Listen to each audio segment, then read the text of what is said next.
The king's son was going to be married, so there were great general rejoicings. He had waited a whole year for his bride, and at last she had arrived. She was a Russian princess, and had driven all the way from Finland in a sledge drawn by 6 reindeer. The sledge was shaped like a great golden swan, and between the swan's wings lay the little princess herself. Her long ermine cloak reached right down to her feet. On her head was a tiny cap of silver tissue, and she was as pale as the snow palace in which she had always lived. So pale was she that as she drove through the streets all the people wondered. "She is like a white rose," they cried, and they threw down flowers on her from the balconies. At the gate of the castle the prince was waiting to receive her. He had dreamy violet eyes, and his hair was like fine gold. When he saw her, he sank upon one knee and kissed her hand. "Your picture was beautiful," he murmured, "but you are more beautiful than your picture." And the little princess blushed. "She was like a white rose before," said a young page to his neighbour, "but she is like a red rose now." And the whole court was delighted. For the next 3 days everybody went about saying, "White rose, red rose, red rose, white rose," and the king gave orders that the page's salary was to be doubled. As he received no salary at all, this was not of much use to him, but it was considered a great honour, and was duly published in the Court Gazette. When the 3 days were over, the marriage was celebrated. It was a magnificent ceremony, and the bride and groom walked hand in hand under a canopy of purple velvet embroidered with little pearls. Then there was a state banquet, which lasted for 5 hours. The prince and princess sat at the top of the great hall and drank out of a cup of clear crystal. Only true lovers could drink out of this cup, for if false lips touched it, it grew grey and dull and cloudy. "It is quite clear that they love each other," said the little page, "as clear as crystal." And the king doubled his salary a second time. "What an honour!" cried all the courtiers. After the banquet there was to be a ball. The bride and bridegroom were to dance the rose dance together, and the king had promised to play the flute. He played very badly, but no one had ever dared to tell him so, because he was the king. Indeed, he only knew 2 airs, and was never quite certain which one he was playing. But it made no matter, for, whatever he did, everybody cried out, "Charming! Charming!" The last item on the programme was a grand display of fireworks, to be let off exactly at midnight. The little princess had never seen fireworks in her life, so the king had given orders that the royal pyrotechnist should be in attendance on the day of her marriage. "What are fireworks like?" she had asked the prince one morning as she was walking on the terrace. "They are like the aurora borealis," said the king, who always answered questions that were addressed to other people, "only much more natural. I prefer them to stars myself, as you always know when they are going to appear, and they are as delightful as my own flute playing. You must certainly see them." So, at the end of the king's garden, a great stand had been set up, and as soon as the royal pyrotechnist had put everything in its proper place, the fireworks began to talk to each other. "The world is certainly very beautiful," cried a little squib. "Just look at those yellow tulips. Why, if they were real crackers, they could not be lovelier. I'm very glad I have travelled. Travel improves the mind wonderfully, and does away with all one's prejudices." "The king's garden is not the world, you foolish squib," said a big Roman candle. "The world is an enormous place, and it would take you 3 days to see it thoroughly." Any place you love is the world to you," exclaimed a pensive Catherine Wheel, who had been attached to an old deal box in early life, and prided herself on her broken heart. "But love is not fashionable any more. The poets have killed it. They wrote so much about it that nobody believed them, and I am not surprised. True love suffers and is silent. I remember myself once, but it is no matter now. Romance is a thing of the past." "Nonsense," said the Roman Candle. "Romance never dies.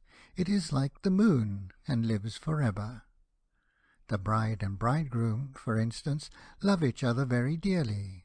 I heard all about them this morning from a brown paper cartridge who happened to be staying in the same drawer as myself, and knew the latest court news."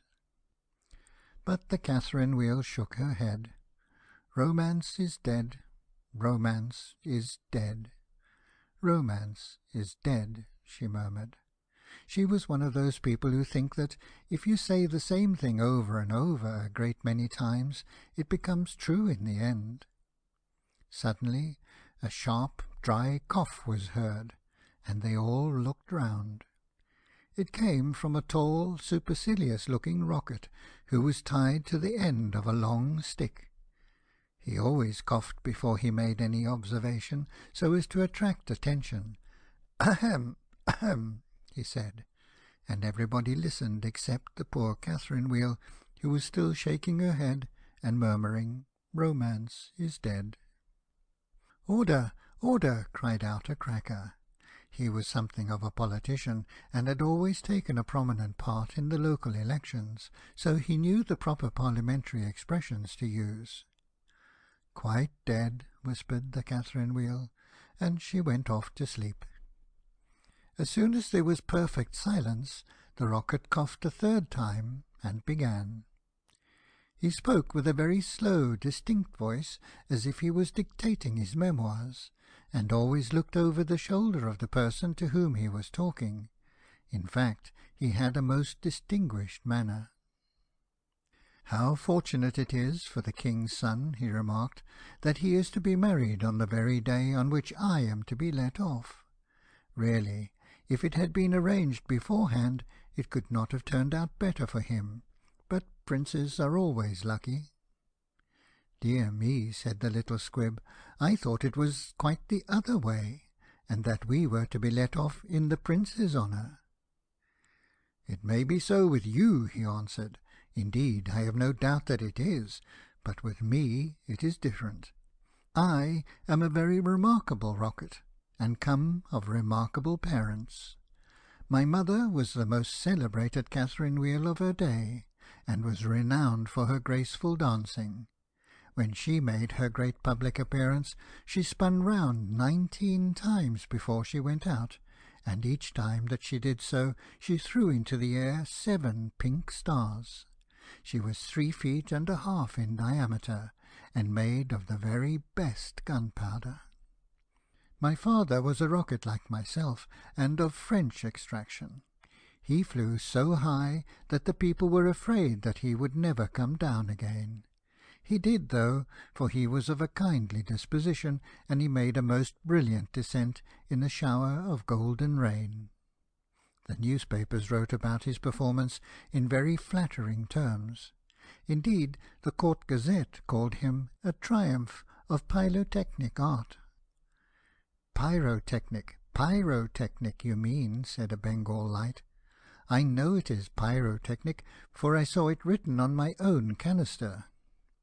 "Well, I said pyrotechnic," answered the Rocket in a severe tone of voice, and the Bengal Light felt so crushed that he began at once to bully the little Squibs in order to show that he was still a person of some importance. "I was saying," continued the Rocket, "I was saying—" "What was I saying?" "You were talking about yourself," replied the Roman Candle. "Of course. I knew I was discussing some interesting subject when I was so rudely interrupted. I hate rudeness and bad manners of every kind, for I am extremely sensitive.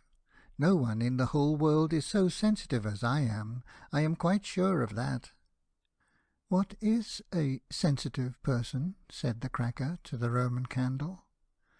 "A person who, because he has corns himself, always treads on other people's toes," answered the Roman Candle in a low whisper, and the Cracker nearly exploded with laughter. "Pray, what are you laughing at?" inquired the Rocket. "I am not laughing." "I am laughing because I am happy," replied the Cracker. "That is a very selfish reason," said the Rocket angrily. "What right have you to be happy? You should be thinking about others. In fact, you should be thinking about me. I am always thinking about myself, and I expect everybody else to do the same. That is what is called sympathy. It is a beautiful virtue, and I possess it in a high degree. Suppose, for instance, anything happened to me tonight. What a misfortune that would be for everyone. The Prince and Princess would never be happy again.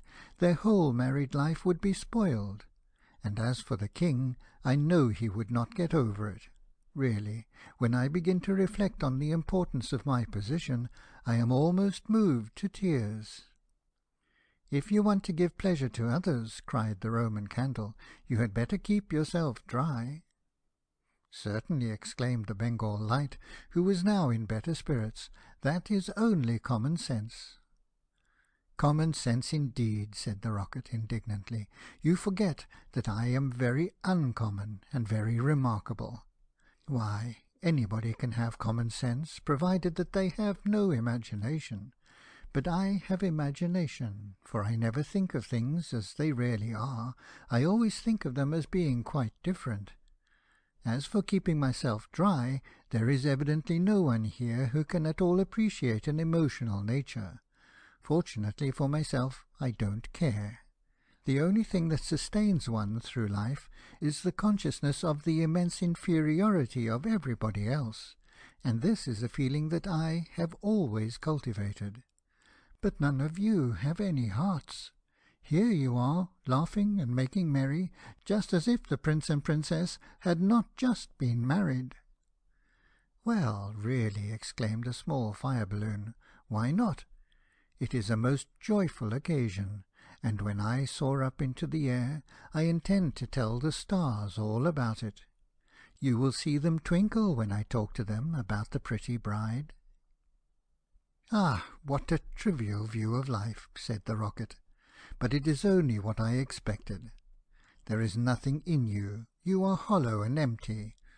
Why, perhaps the Prince and Princess may go to live in a country where there is a deep river, and perhaps they may have one only son, a little fair-haired boy with violet eyes like the Prince himself, and perhaps some day he may go out to walk with his nurse, and perhaps the nurse may go to sleep under a great elder tree, and perhaps the little boy may fall into the deep river and be drowned.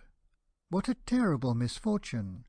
Poor people, to lose their only son! It is really too dreadful. I shall never get over it." "But they have not lost their only son," said the Roman Candle. "No misfortune has happened to them at all." "I never said that they had," replied the Rocket. "I said that they might. If they had lost their only son, there would be no use in saying anything more about the matter. I hate people who cry over spilt milk. But when I think that they might lose their only son, I certainly am very much affected." "You certainly are," cried the Bengal Light. "In fact, you are the most affected person I ever met." "You are the rudest person I ever met," said the Rocket, "and you cannot understand my friendship for the Prince." "Why, you don't even know him," growled the Roman Candle. "I never said I knew him," answered the Rocket. "I dare say that if I knew him, I should not be his friend at all. It is a very dangerous thing to know one's friends." "You had really better keep yourself dry," said the fire balloon. "That is the important thing." "Very important for you, I have no doubt," answered the Rocket, "but I shall weep if I choose." And he actually burst into real tears. which flowed down his stick like raindrops, and nearly drowned 2 little beetles who were just thinking of setting up house together, and were looking for a nice dry spot to live in. "He must have a truly romantic nature," said the Catherine Wheel, "for he weeps when there is nothing at all to weep about." And she heaved a deep sigh, and thought about the deal box. But the Roman Candle and the Bengal Light were quite indignant, and kept saying "Humbug! Humbug!" at the top of their voices. They were extremely practical, and whenever they objected to anything, they called it humbug. Then the moon rose like a wonderful silver shield, and the stars began to shine, and a sound of music came from the palace. The Prince and Princess were leading the dance. They danced so beautifully that the tall white lilies peeped in at the window and watched them, and the great red poppies nodded their heads and beat time. Then 10 o'clock struck, and then 11, and then 12, and at the last stroke of midnight everyone came out on the terrace, and the King sent for the royal pyrotechnist. "Let the fireworks begin," said the King. And the royal pyrotechnist made a low bow, and marched down to the end of the garden. He had 6 attendants with him, each of whom carried a lighted torch at the end of a long pole. It was certainly a magnificent display.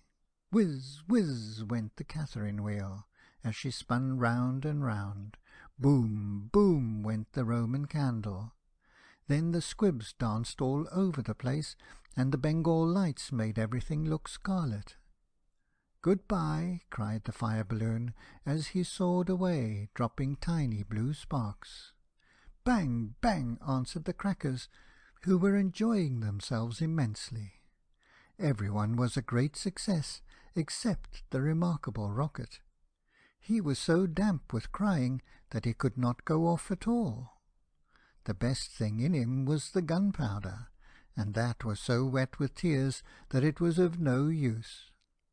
All his poor relations, to whom he would never speak except with a sneer, shot up into the sky like wonderful golden flowers with blossoms of fire. "Huzza! Huzza!" cried the court, and the little Princess laughed with pleasure. "I suppose they are reserving me for some grand occasion," said the Rocket. "No doubt that is what it means," and he looked more supercilious than ever. The next day the workmen came to put everything tidy. "This is evidently a deputation," said the Rocket. "I will receive them with becoming dignity." So he put his nose in the air and began to frown severely, as if he were thinking about some very important subject. But they took no notice of him at all till they were just going away. Then one of them caught sight of him. "Hallo!" he cried, "what a bad Rocket!" and he threw him over the wall into the ditch. "Bad Rocket! Bad Rocket!" he said as he whirled through the air. "Impossible! Grand Rocket!" That is what the man said. Bad and grand sound very much the same. Indeed, they often are the same. And he fell into the mud.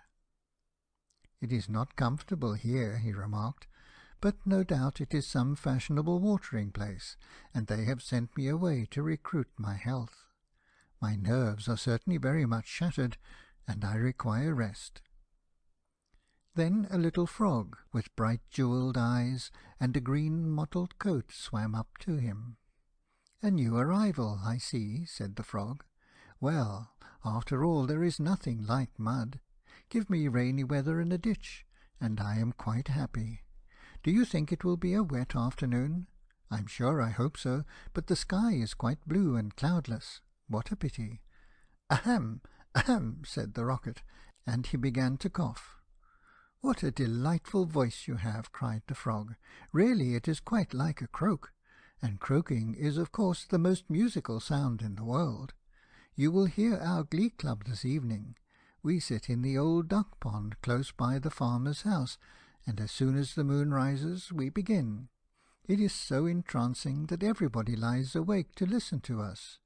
In fact, it was only yesterday that I heard the farmer's wife say to her mother that she could not get a wink of sleep at night on account of us. It is most gratifying to find oneself so popular." "Ahem, ahem," said the Rocket angrily.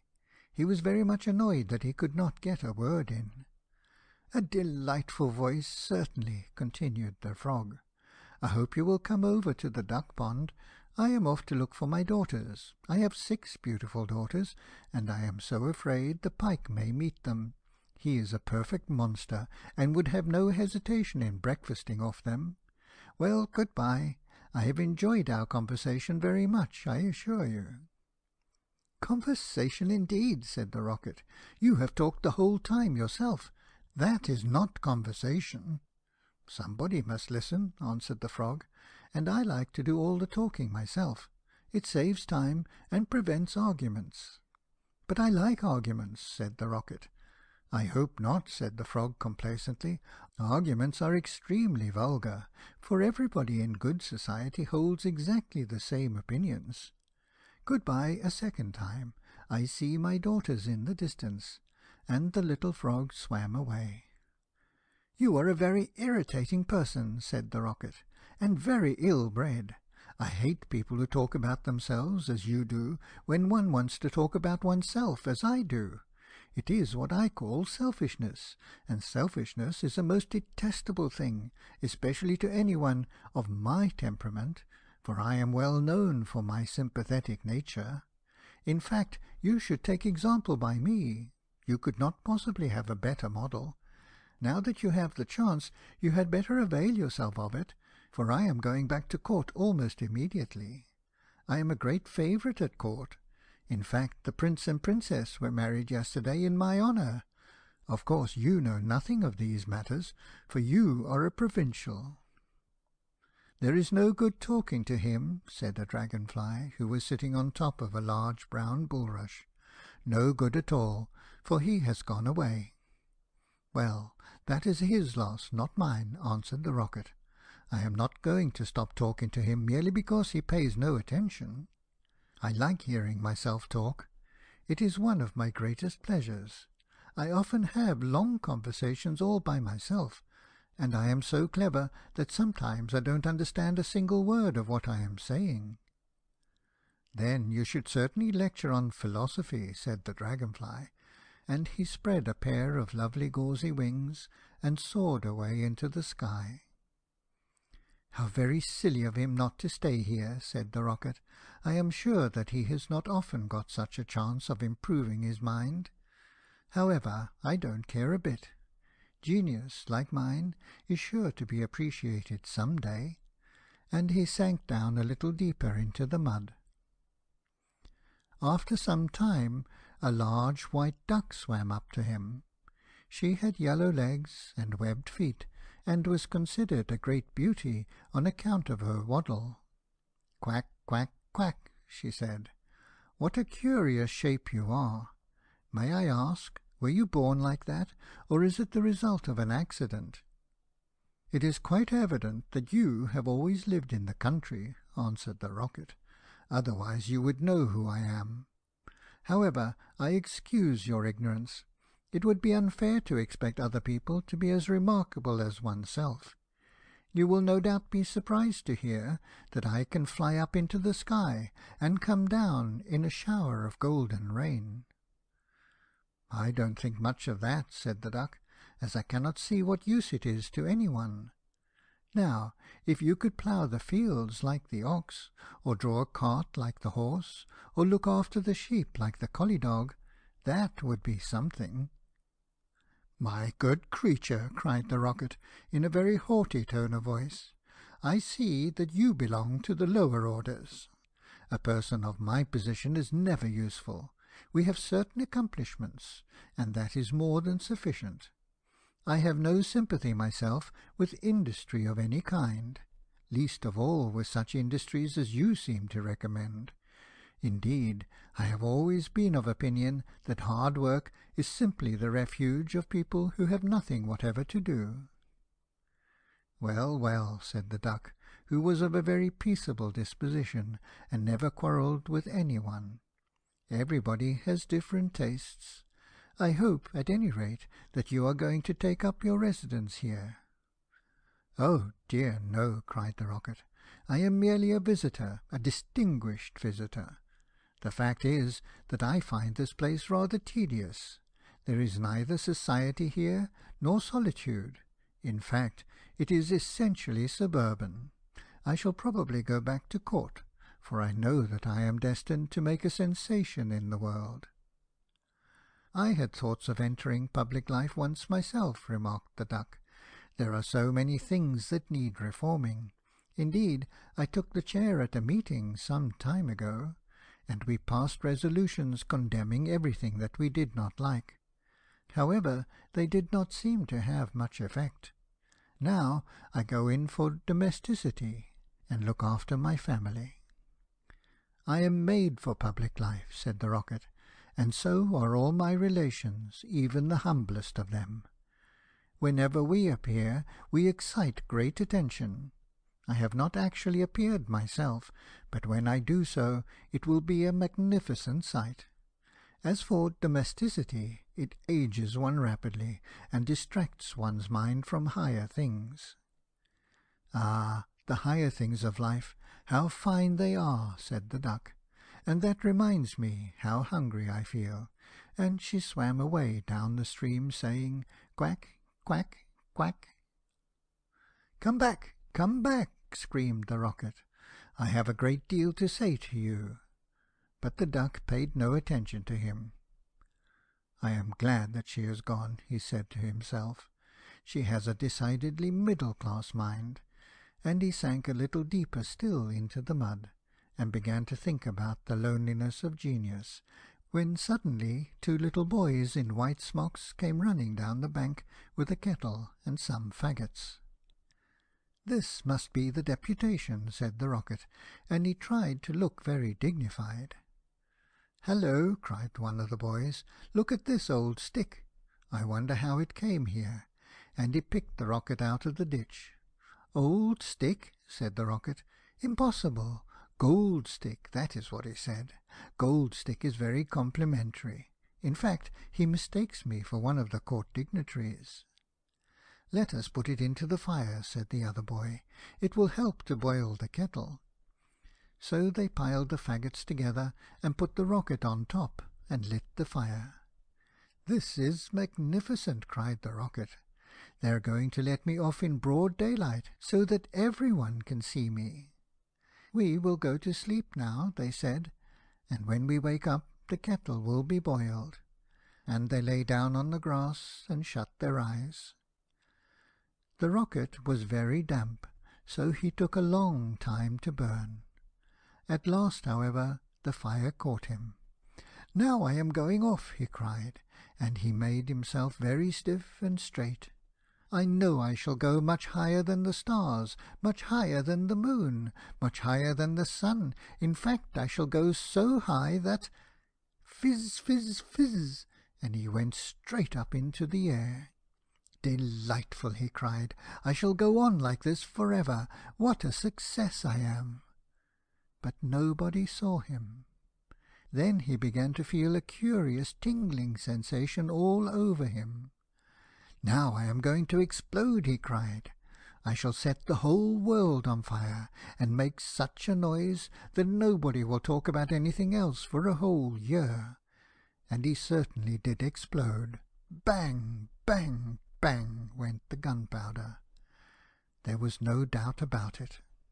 But nobody heard him, not even the 2 little boys, for they were sound asleep. Then all that was left of him was the stick, and this fell down on the back of a goose who was taking a walk by the side of the ditch. "Good heavens!" cried the goose, "it is going to rain sticks!" and she rushed into the water. "I knew I should create a great sensation," gasped the Rocket, and he went out.